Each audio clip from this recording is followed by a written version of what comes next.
ये कहानी फ्रांस की एक रानी की है। रानी का नाम था स्टेफनी।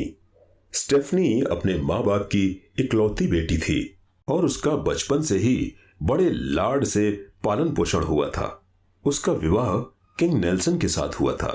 स्टेफनी बड़ी ही निर्दयी एवं घमंडी थी और गुस्से में चंडी बन जाती थी।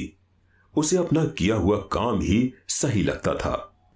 जूली कहाँ मर गई? अभी आई रानी साहिबा। आपके लिए शरबत लाई रानी साहिबा। शरबत लाने में इतना समय क्यों लगा? रानी साहिबा, शरबत लाने में नहीं, बनाने में समय लगा। तुम मुझसे ज़बान लड़ाई? माफी चाहती हूँ रानी साहिबा। अगली बार मैं कोशिश करूंगी कि जल्द से जल्द आपकी सेवा में कोई भी चीज पेश की जाए। ओह नो, कि तुमने कैसा शरबत बनाया है? इसका स्वाद बहुत ज्यादा मीठा है। ये लो, तुम ही पी लो। आज के बाद तुम्हारे हाथ का शरबत तो क्या, पानी तक नहीं पीऊंगी। इतना कहकर रानी स्टेफनी ने पूरा शरबत नौकरानी जूली के मुंह पर फेंक दिया। बेचारी जूली दुखी होकर अपने आंसू पोंछने से पहले फर्श को पोंछने लगी। जूली, मैं जानती हूँ इसमें तुम्हारा कोई दोष नहीं है।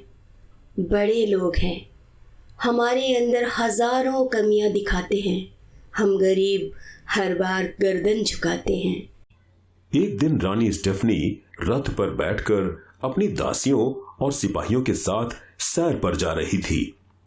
रास्ते में एक अपंग व्यक्ति अपने हाथों में एक बांस का डंडा लेकर रास्ता पार कर रहा था। तभी रानी का रथ पास में आ गया। तब वो डर कर पीछे हटने लगा। इसी हड़बड़ी में उसका बांस का डंडा रास्ते में गिर गया। वो उसे उठाने लगा। इतने में रानी जोर से चिल्लाई, कौन है ये बेवकूफ आदमी जो हमारे रास्ते में रोड़ा बना हुआ है? इसकी इतनी बड़ी हिम्मत! सिपाहियों, इसे कोड़ा मारकर रास्ते से हटा दो। इसने हमारे समय की बर्बादी की है। मूर्ख इंसान, तेरी अकल घास चरने चली गई है क्या? तेरे पैर सलामत नहीं है तो क्या तू आंखों से भी अंधा हो गया है? चल हट सामने से। इतना कहकर सिपाही ने अपंग व्यक्ति को चाबुक से 2 बार मारा और वो किस्मत का मारा बेचारा गरीब जमीन पर फिर से गिर पड़ा। दूसरे सिपाही ने उसे घसीटकर घायल करते हुए रास्ते के एक तरफ कर दिया। अब कभी मरने के लिए रानी साहिबा के रथ के सामने मत आना, वरना जान से भी हाथ धो बैठेगा। रानी स्टेफनी का रथ अपंग व्यक्ति के बांस के डंडे को रौंदता हुआ आगे निकल गया। रानी के चेहरे पर एक कातिल मुस्कान उभर आई थी। रानी स्टेफनी जब सैर करके वापस राजमहल में आई तब उसे उसकी तबीयत कुछ भारी भारी लगने लगी थी। भोजन का समय हो गया था। राजा नेल्सन और रानी स्टेफनी भोजन के लिए बैठ गए। तरह तरह के सुंदर व्यंजन परोसे गए। राजा नेल्सन ने भोजन के 2 निवाले खाए थे और उन्होंने ध्यान दिया कि रानी तो खाना नहीं खा रही है। रानी साहिबा, आप भी खाइए। मेरी तबीयत कुछ भारी भारी सी है और खाने की इच्छा नहीं है। आप कह रहे हैं तो थोड़ा खा लेती हूँ। अरे किस बेवकूफ ने ये खाना बनाया है? ऐसा लगता है खाने में गोबर मिलाया है। स्वाद के नाम पे खाने का मजाक उड़ाया है। इतना कहकर रानी ने अपने सामने पड़ी हुई थाली को गुस्से से हटा दिया। घमंड भरे क्रोध से वो तमतमा उठी थी। खाना परोसने वाले नौकर डर के मारे थर थर कांपने लगे। वे समझ गए कि अब उनकी खैर नहीं है। रानी साहिबा, ऐसा लगता है कि आपकी तबीयत ठीक नहीं है। खाना तो बहुत ही अच्छा बना है, इसका स्वाद भी बहुत अच्छा है। आप अपना दिमाग शांत रखें, वरना आपकी तबीयत और भी अधिक खराब हो सकती है। एक नौकर आया और उसने रानी साहिबा के सामने पानी पेश किया। हट जाओ इधर से। मैंने ठंडा पानी मांगा था, ये कौन सा पानी ले आए हो? तुम सबके सब नकारा हो। तुम्हें नौकरी से निकाल देना चाहिए। रानी साहिबा, शांत हो जाइए। गुस्से से आपकी तबीयत और बिगड़ सकती है। इन नौकरों पर अपना गुस्सा मत निकालिए। राजा समझ चुके थे कि रानी घमंड के वशीभूत होकर बिना वजह नौकरों पर अपना गुस्सा निकालती हैं। इस तरह का घमंड बहुत घातक होता है। रानी स्टेफनी जैसे ही खड़ी होने लगी, चौंक कर बैठ गई। अरे मेरे दोनों पैरों को क्या हो गया? मैं खड़ी भी नहीं हो पा रही हूँ। मुझे कुछ ठीक से दिखाई भी नहीं दे रहा है। मेरी आंखों के सामने अंधेरा छा रहा है। हे भगवान, मुझे न जाने क्या हो गया है। आप बैठे रहिए, शांत हो जाएं। राजा नेल्सन ने बढ़कर रानी को सहारा दिया और उन्हें उठाकर रनिवास में लेकर गए। उन्होंने राज्य के सबसे बड़े राजवैद्य को बुलवा लिया। कुछ ही देर में राजवैद्य आ गए और रानी स्टेफनी का इलाज होने लगा। रानी स्टेफनी के दोनों पैरों में कोई हलचल नहीं हो रही थी। उनके दोनों पैर चलने लायक नहीं रह गए थे। हे राजन, रानी के दोनों पैरों की स्थिति बहुत नाजुक हो गई है। इनकी आंखों की रोशनी भी कम हो गई है।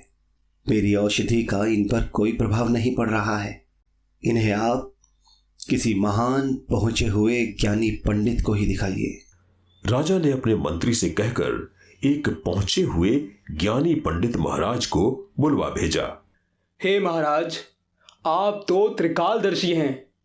आप स्वयं देख लीजिए कि मेरी महारानी साहिबा को क्या कष्ट है। इनके दोनों पैर चलने लायक नहीं रहे, और तो और इन्हें ठीक से दिखाई भी देना कम हो रहा है। मुझे बड़ी चिंता हो रही है।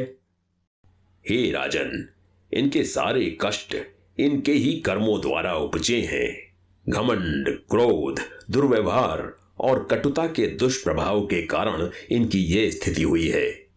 इन्हें सारे घमंड, क्रोध, दुर्व्यवहार और कटुता को त्यागना होगा। उसके पश्चात धीरे धीरे इनके स्वास्थ्य में सुधार आएगा। हे महाराज, मुझे मेरे कर्मों का फल मिल गया है। अब मैं अपने सारे दुर्गुणों का त्याग करके सबके साथ सौहार्दपूर्ण व्यवहार करूंगी। सारे घमंड, क्रोध, दुर्व्यवहार, ईर्ष्या और कटुता का त्याग कर दूंगी।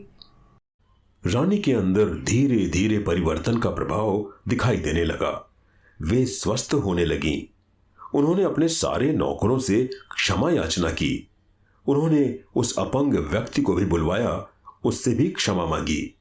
इस प्रकार उन्होंने जिस जिस से दुर्व्यवहार किया था उन सभी लोगों से क्षमा याचना की। एक दिन रानी स्टेफनी कहीं जा रही थी। उनकी राह में एक अपाहिज व्यक्ति बैठा हुआ था। रानी के रथ को देखकर वो डर कर अपना मुंह छुपाने लगा। रानी ने अपने रथ को तुरंत रुकवाया और उस गरीब को आदर पूर्वक रथ पर बिठा लिया। इसके बाद उन्होंने उसे इच्छित स्थान पर पहुंचा दिया। रानी जैसे ही राजमहल पहुंची, उनके अनुचर सर झुकाकर उनकी आज्ञा का इंतजार करने लगे। क्या आप मुझे शरबत पिलाएंगी? हाँ रानी साहिबा, क्यों नहीं। नौकरानी ने शरबत लाकर पिलाया तो रानी शरबत पीकर मुस्कुराने लगी।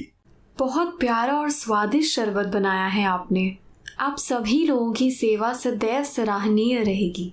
मेरे कारण जब भी आप लोगों को कष्ट पहुंचा हो, उसके लिए मैं आप सभी से क्षमा मांगती हूँ। इस तरह रानी स्टेफनी के स्वभाव और व्यवहार में बहुत बड़ा परिवर्तन आ गया। भगवान की कृपा से उनके सारे पाप धीरे धीरे कट गए। वे अपने पैरों पर खड़ी हो गईं और चलने लगी। उन्हें सब कुछ साफ साफ दिखाई पड़ने लगा।